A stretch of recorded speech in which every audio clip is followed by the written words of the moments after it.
सुबह 6 बजे। राजस्थान की खास खबरें। कश्मीर में टारगेट किलिंग के शिकार हुए बैंक मैनेजर विजय कुमार का शव शुक्रवार सवेरे करीब 7 बजे राजस्थान के हनुमानगढ़ जिले के भगवान गांव लाया गया। बॉडी के साथ विजय की पत्नी मनोज कुमारी थी। पूरे रास्ते वह सब्र किए बैठी रही, लेकिन जैसे ही घर की दहलीज पर पहुंची तो सांस से लिपटकर चीख पड़ी, फिर बेसुध हो गई। बेटे के शव को देखकर मां उससे लिपट गई और बार बार यही कहती रही, देख मैंने तुझे कहा था नौकरी छोड़कर आजा, अपना कम कमा लेंगे, लेकिन तू नहीं माना। वे कभी बहू को संभालती तो कभी बेटे की ओर देखकर खुद बेसुध हो जाती। ग्रामीणों और रिश्तेदारों ने शव के पहुंचने से पहले ही अंतिम संस्कार की पूरी तैयारी कर रखी थी। इसके कुछ देर बाद ही अंतिम यात्रा शुरू हुई और सवेरे करीब 9 बजे विजय कुमार का अंतिम संस्कार कर दिया गया। विजय की हत्या के बाद पूरे गांव में गुस्सा है। गुरुवार को जब से यह दुखद खबर आई थी तब से ही गांव के किसी घर में चूल्हा नहीं जला। बता दें कि गुरुवार को विजय कुमार को आतंकियों ने श्रीनगर में गोली मार दी थी। महाराष्ट्र के सोलापुर में एक 16 महीने की बच्ची के यौन उत्पीड़न के आरोप में उसके माता पिता को फांसी की सजा सुनाई गई। यौन उत्पीड़न करने के बाद पिता ने उसका गला दबाकर हत्या कर दी थी। बच्ची का शव मिलने के बाद पुलिस ने जनवरी में पिता के खिलाफ यौन उत्पीड़न और मां के खिलाफ हत्या में भागीदारी का केस दर्ज किया था। मामले की सुनवाई फास्ट ट्रैक कोर्ट में हुई और सिर्फ 5 महीने में अदालत ने यह फैसला दिया है। रिश्तों को शर्मसार करने वाली यह वारदात सिकंदराबाद शहर में 3 जनवरी 2022 को हुई थी। बेटी को मारने के बाद पति पत्नी सिकंदराबाद राजकोट एक्सप्रेस ट्रेन से शव को ठिकाने लगाने जा रहे थे। दोनों को देख किसी यात्री ने रेलवे पुलिस को इसकी सूचना दे दी और इस मामले का खुलासा हुआ। पुलिस ने आरोपी धोलाराम और पुण्य कुमारी निवासी बाड़मेर को गिरफ्तार किया था। जयपुर जिले के फुलेरा थाना क्षेत्र के सामोता का बांसखेड़ी मोड़ पर बाइक और ट्रैक्टर में भीषण भिड़ंत हो गई। हादसे में बाइक सवार 2 युवकों की मौत हो गई। सूचना पर पहुंची पुलिस ने दोनों के शवों को अस्पताल की मोर्चरी में रखवाया है। पुलिस ने बताया कि मृतक की पहचान रविंदर वर्मा व अंकित वर्मा निवासी खेड़ीराम गांव के रूप में हुई है। दोनों फुलेरा से खेड़ीराम गांव लौट रहे थे। पुलिस ने शवों का पोस्टमार्टम करवाकर शव परिजनों को सौंप दिया। पुलिस ट्रैक्टर और चालक की तलाश में जुट गई है। जयपुर जिला न्यायालय ने शिक्षिका का अपहरण कर दुष्कर्म करने से जुड़े मामले में स्कूल संचालक पवन कुमार व राकेश महावर को 10 साल के कारावास की सजा सुनाई है। पीड़िता ने खूनागोरियन थाना में आरोपियों के खिलाफ मुकदमा दर्ज करवाया था कि 21 जनवरी 2018 को आरोपियों ने उसका पालड़ी मीना से अपहरण कर उसके साथ दुष्कर्म किया। पीड़िता ने राकेश पर कार चलाने व पवन पर दुष्कर्म करने का आरोप लगाया था। एसपीपी रचना मान ने राज्य सरकार की ओर से पैरवी की।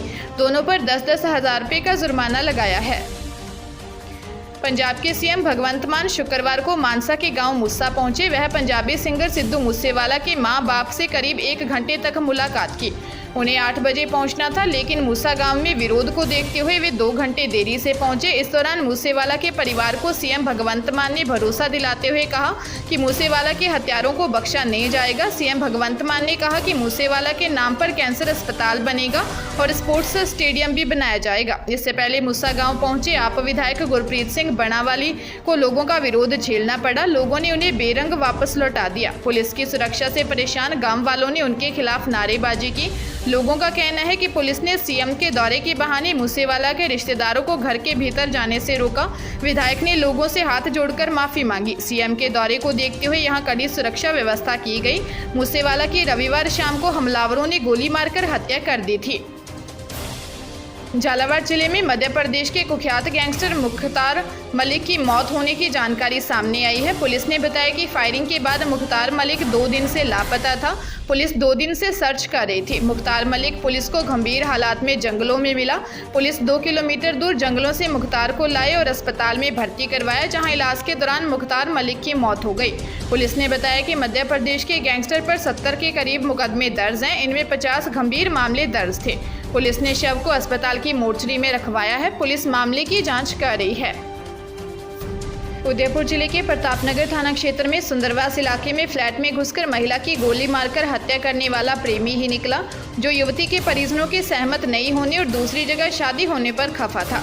बार बार फोन कर पति और बेटी को छोड़ने के लिए कहता था। पुलिस पूछताछ में पति ने बताया कि करीब 3 साल पहले उसकी शादी हुई। इसके करीब 1 साल पहले पत्नी नेहा की शक्ति सिंह नाम के युवक से सगाई की बात चली। नेहा और शक्ति सिंह दोनों एक दूसरे से फोन पर काफी बात करते थे। शक्ति नेहा को बहुत ज्यादा पसंद भी करता था। था। नेहा के परिजनों के सहमत नहीं होने पर दोनों की शादी नहीं हो सकी। मृतका नेहा के पति चंदन सिंह ने बताया कि करीब 3 साल पहले शादी के दौरान उसे शक्ति सिंह की सगाई और पूरे विवाद का पता लगा। इसके बाद शक्ति ने उसे कॉल कर जान से मारने की धमकी दी। चंदन ने बताया कि शक्ति ने कई बार कहा था कि नेहा को छोड़ देना, वरना दोनों में से एक को जान से हाथ धोना पड़ेगा। कोटा जिले के खातौली थाना क्षेत्र में 16 वर्षीय किशोरी के अपहरण और दुष्कर्म के आरोप में 2 युवकों को गिरफ्तार किया है। पुलिस ने बताया कि मामले में पवन व राजकुमार को गिरफ्तार किया है। राजकुमार पर अपहरण कर दुष्कर्म करने का आरोप है, जबकि पवन पर सह आरोपी बनाया गया है। किशोरी की 31 मई को शादी होने वाली थी, उससे पहले ही उसका अपहरण हो गया था। पिता ने खातौली थाना में अपहरण व दुष्कर्म की रिपोर्ट दी थी। किशोरी के अपहरण के बाद उसके साथ दुष्कर्म किया गया था। अपहरणकर्ता किशोरी को अलग अलग स्थानों पर घुमाते रहे। पुलिस ने बालिका को दस्तयाब कर बालिका गृह में आश्रित किया है। पुलिस आरोपियों से पूछताछ कर रही है। जयपुर एयरपोर्ट पर उस समय हड़कंप मच गया जब अनाउंस हुआ कि ढाका से दिल्ली जा रहे विमान को आतंकियों ने हाईजैक कर लिया है। कुछ देर में विमान को जयपुर एयरपोर्ट पर उतारा जाएगा। अनाउंस होने पर सीआईएसएफ की जयपुर एयरपोर्ट पर तैनात यूनिट एक्टिव हो गई। कुछ ही मिनटों पर एयरपोर्ट के रनवे को सीआईएसएफ के कमांडो ने घेर लिया। एयरपोर्ट पर लैंड हुई फ्लाइट में 8 क्रू मेंबर और 40 पैसेंजर को डमी आतंकियों ने बंधक बना लिया था। डमी आतंकी इसलिए क्योंकि यह एक मॉक ड्रिल है। एयरपोर्ट के टैंगो टैक्सी आइसोलेशन वे पर यह मॉक ड्रिल की गई। करीब 1 घंटे तक चली इस मॉक ड्रिल को बड़े ही प्रोफेशनल तरीके से हैंडल किया गया।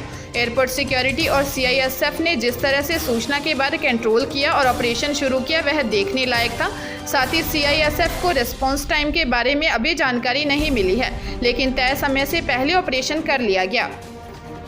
हनुमानगढ़ जिले के रावतसर थाना क्षेत्र के धन्नासर चौकी के उपखंड पोहड़का रोही में एक खेत में बनी डिग्गी में 3 बच्चों के गिरने से हड़कंप मच गया। बच्चे डिग्गी में पानी पीने गए थे। इस दौरान उनका पैर फिसल गया और तीनों एक दूसरे को बचाने के चक्कर में अंदर गिर गए। खेत मालिक ने आनन फानन में 2 बच्चों को सकुशल बाहर निकाल लिया, जबकि एक 12 वर्षीय बालक शिव शंकर की डूबने से मौत हो गई। सूचना पर पहुंची पुलिस ने तीनों बालकों को अस्पताल पहुंचाया, जहां एक बालक को बच्चों को मृत घोषित कर दिया, जबकि 2 बच्चों का इलाज चल रहा है। पुलिस ने बताया कि तीनों बालक